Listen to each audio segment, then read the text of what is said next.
Welcome to the deep dive. Today we're taking a closer look at the Philippine gaming industry. It's a sector that's really had its ups and downs, a lot of twists and turns, and right in the thick of it, you've got PhilWeb Corporation, a company that's pretty prominent. If you follow the Philippine Stock Exchange, you might recognize them by their ticker symbol, WEB. Yeah, and what's really interesting about PhilWeb is that they're kind of like the support system, the foundation Mm, for a lot of gaming operations over there. They're the ones supplying the software, the e-bingo machines, and they've got their hands in all sorts of services. We're talking about powering something like 150 licensed gaming venues all across the Philippines. But they're not just working behind the scenes either. They right. actually run about 50 e-games and e-bingo sites of their own. Plus, they've got this subsidiary called Big Game Inc., BGI for short, and BGI runs another 32 e-games cafes. So their footprint in the Philippines is pretty substantial. Absolutely. And to really get a handle on how PhilWeb is doing, we've got two main sources we're looking at today. First up, we've got this recent report from billionario.com, and it's raising some red flags about PhilWeb's financials. But then to really get into the nitty-gritty, the details, we're going deep into their 2024 consolidated audited financial statements. We'll also be taking a look at their 2024 sustainability report just to see the bigger picture, what they're focusing on outside the strict financials.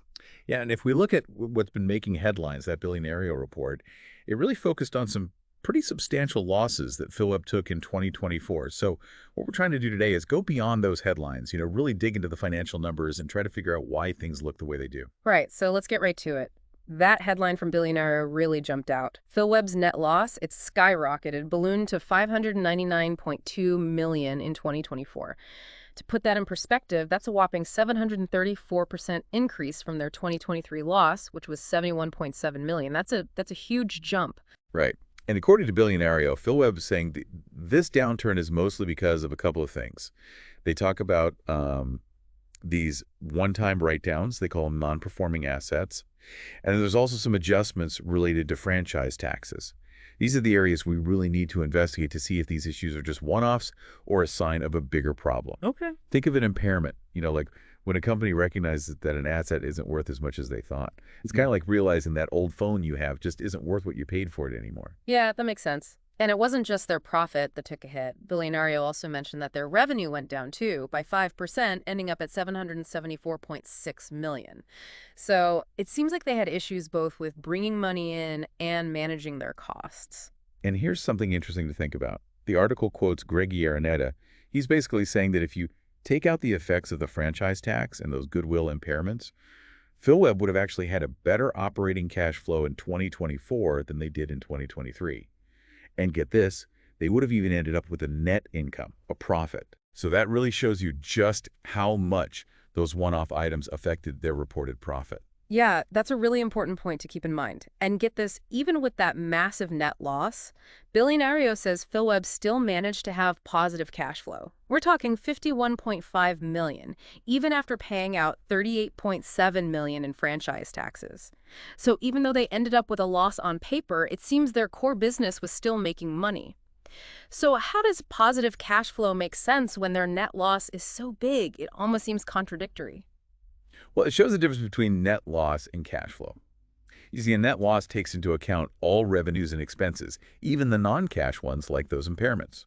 Positive cash flow, on the other hand, means they're bringing in more cash from their everyday operations than they're spending. So even though those write-downs hit their profitability hard, the underlying business is still generating cash. The question is, were those impairments truly one-time events, and how is that recurring franchise tax going to affect their financials moving forward? Okay, so let's look closer at that franchise tax. Both Billionario and PhilWeb's financial statements make it clear that this tax is a big deal. If we look at their financial statements under costs and expenses, there's a line item called Provision for Franchise Tax. This tells us how much it's affecting their bottom line. It says right there that the group's revenue from PAGCOR, the Philippine Amusement and Gaming Corporation, is subject to a 5% franchise tax.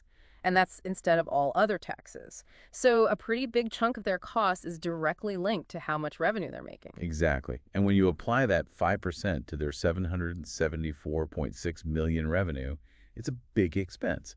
And it's going to keep coming back every year as long as they're making money from PAGCOR. So while Araneta pointed it out as something affecting their net income, it's not a one-time thing like an asset impairment. It's a constant factor in their business. Now, let's talk about those one-time impairments we mentioned earlier. Billionario talked about impairments on non-performing assets and goodwill impairments. And here's where the independent auditor's report comes in. They highlight the impairment assessment of goodwill as a really important part of their audit. Now, goodwill, for anyone who isn't familiar, it's basically the value of things a company has that aren't physical, like their brand reputation or customer relationships. Yeah, that's a good explanation. And accounting rules say that companies have to check every year if that goodwill value is still accurate based on what they expect to happen in the future. So at the end of 2024, PhilWeb's goodwill was valued at 153 million. This checking process involves a lot of judgment calls and assumptions about the company's future financial performance. And in 2024, this whole assessment led them to recognize a big impairment loss of 445.9 million. Basically, they had to lower the value of their goodwill because they realized it wasn't worth as much as they initially thought. That's a huge decrease. And if you look at the consolidated statements of comprehensive income, you can see the full impact of those impairment losses. In 2024, the group had a total of 589,873,488 in these losses. To give you an idea, that's way more than the euro 66,131,199 they had in 2023, and even more than the 12,881,717 in 2022. So 2024 was a really big year for these non-cash charges. But given how much judgment goes into these impairment tests, how confident can we be that these figures accurately reflect the true value of these assets? And what happens if their assumptions are wrong? That is a really good question. Auditors check to see if management's assumptions make sense, but at the end of the day, these are still estimates about the future, and there's always some uncertainty. So if it turns out the company does better than they thought, they won't go back and reverse the impairment. That means they might have taken a bigger hit than they needed to. But if they were too optimistic, well, then there could be even more impairments in the future. It all comes down to how you value intangible assets, and that could be pretty subjective. Makes sense. Now, going back to that 5% revenue drop Billionario talked about, that seems to be tied to a more competitive market. They specifically mentioned how competition has intensified from those huge casino resorts and the increasing influence of what are called PAJOS Philippine inland gaming operators. So it sounds like PhilWeb is feeling the pressure from both the traditional casinos and these new online gaming operators, kind of stuck between a rock and a hard place. Yeah, absolutely. And to understand exactly where that revenue decline is coming from, we can break it down using the consolidated statements of comprehensive income. Their revenue is divided into three categories: service provider share, PAGCOR, e-game stations, and e-bingo sites. Looking at the numbers for 2024, we see roughly 389 million, 198 million, and 188 million for each category, respectively. Comparing those to the numbers from previous years would give us a good idea of which segments are struggling the most and where that increased competition is really hitting them. Okay, so let's not dwell on the negative. The Billionaire article did point out some positive developments. For instance, PhilWeb opened 18 new gaming venues in 2024. So that tells me they're still trying to expand, even with all the challenges they're facing. Right, and that's really important. Despite their revenue going down, it shows that they're still focused on growing. They're trying to make up for any closures that might be happening because of stricter responsible gaming laws, which Billionario also mentioned. This expansion could be key to growing their revenue in the future, as long as these new venues do well. And they're not just adding locations, they're trying to improve what they offer too. They've partnered with OKBet and OK Sports to expand their sports betting options. And they're also working with gaming content providers like Julia and Evolution. That seems like a smart move to attract more players and diversify their revenue streams. For sure. These kinds of partnerships are crucial in such a dynamic market. Sports betting is a growing area, and having top-notch content providers like Jiddly and Evolution means they can offer those popular, engaging games that players love. That's how they'll keep their current players happy and bring in new ones, especially in a competitive market. It shows that PhilWeb is trying to adapt and innovate. And even with that net loss, we have to remember what Billionario emphasized. PhilWeb is still a big player in the Philippine gaming industry. They've got a well-established network and a lot of infrastructure already in place. Exactly. They have a wide reach with those 150 licensed venues, their own 50 sites, and then BGI's 32 cafes. That gives them a really solid base. And this kind of scale can help them bounce back, even after a tough year. I was thinking about Arena's comment about those goodwill impairments. He was actually optimistic, saying it would give them the agility to better serve the gaming industry. It almost sounds like getting rid of those underperforming assets could free them up to focus on more promising areas and react faster to changes in the market. Yeah, that's the potential upside of recognizing those losses. When they write down the value of assets that aren't performing well, they free up resources and management's time. Then they can concentrate on parts of the business that have more potential for growth. It's like hitting the reset button. And even though they've had to close some sites because of those tighter responsible gaming rules, Billionario says they're still committed to growing their e-games network. That suggests they have a long-term plan for that part of their business, even if they're facing some regulatory hurdles. Right, and responsible gaming is getting more and more attention worldwide. So even though closing sites might hurt in the short term, adapting to these stricter laws is probably necessary for PhilWeb in the long run. It'll help them stay sustainable and maintain a good relationship with regulators. All right, let's step back from the numbers for a bit and talk about some of the other things PhilWeb is doing. It's good to see they're thinking about the bigger picture, too. Their 2024 sustainability report talks about some important commitments they're making. They emphasize things like protecting user information, which is crucial in online gaming, as well as adhering to regulations and respecting internet user privacy. Absolutely. These are fundamental when you're operating in any digital space, especially when you're dealing with sensitive user data. By focusing on these areas, they're probably trying to build trust with their customers and maintain a good reputation. And the report also mentions their commitment to a safe working environment and being transparent in how they run their business. These things are becoming increasingly important for everyone involved, not just the shareholders. You're right. Employees, regulators, customers, they're all paying more attention to these broader issues, what's often called ESG, environmental, social, and governance factors. Showing that they care about safety and transparency can lead to a more stable and ethical business over time. And it's interesting to see some of the concrete steps they're taking. For instance, they say that 100% of their employees, business partners, directors, and management have received communication and training on anti-corruption policies. That's a pretty strong signal that they're serious about ethical conduct. That's for sure. Comprehensive training like that is a big step in reducing the risks of corruption, which is a concern in many industries. When everyone understands the rules and procedures, it lays a stronger ethical foundation for the whole company. And they've started tracking their energy and water usage. It's good to see they're thinking about their environmental footprint, even though they're still working on formal reporting in this area, as they say in their sustainability report. They're making a start, at least. Another interesting point is that they source almost all of their supplies locally, 99.50% to be exact. It's great that they're supporting the local economy, but are there other strategic advantages to having so many local suppliers? Could it maybe make their supply chains more resilient? Definitely. When you rely heavily on local suppliers, you can potentially reduce disruptions in your supply chain and lower transportation costs. It also helps them build stronger relationships with businesses in the communities where they operate, which can be beneficial in many ways. And they also mention working with the UN Sustainable Development Goals, the SDGs. So they're clearly aware of these global sustainability efforts and are trying to align their business with those broader goals. Yeah, and that's smart. Aligning with the SDGs gives their sustainability efforts a globally recognized framework.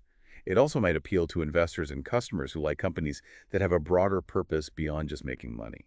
So let's go back to the numbers for a minute and look at some key figures from the Consolidated Statements of Financial Position, which is also known as the balance sheet. Let's see how things stood at the end of 2024 compared to 2023. This will give us an idea of PhilWeb's overall financial health. Right off the bat, we see that their total assets dropped significantly from $1,226.3 million in 2023 down to $583.8 million in 2024. That's a big decrease. Yeah, and that big drop in total assets is mostly because of those impairments we discussed earlier, especially that write-down of Goodwill, which went from almost $599 million in 2023 down to just over $153 million in 2024. That single item accounts for a huge chunk of the reduction in their assets. Right. And if you look at their total liabilities, those went down too, but not by as much. From about $670 million in 2023 to about $628 million in 2024. So they did reduce their debt a little, but the change in their assets was much more dramatic. And that difference between how much their assets decreased and how much their liabilities decreased, that brings us to the most important change on the balance sheet, total equity. It went from a positive $556.3 million in 2023 to a negative $43.9 million in 2024. That shift into negative equity really highlights the impact of those losses and impairments. We also noticed that other non-current assets stayed pretty steady at around 117 to 118 million for both years. This category probably includes their long-term investments or other assets that weren't affected by those impairments. Yeah, that's right. Even though the balance sheet as a whole shows some weakness because of the losses, the fact that those other non-current assets remain stable suggests that not all their long-term holdings were negatively impacted. To see exactly what those assets are, we need to look closer at the notes to the financial statements. Let's take a quick look at who owns PhilWeb. Note 26 of the financial statements and their organizational chart tells us that the parent company, PhilWeb Corporation, is mostly owned 57.78% by Gregorio Araneda, Inc., which is also known as GAI.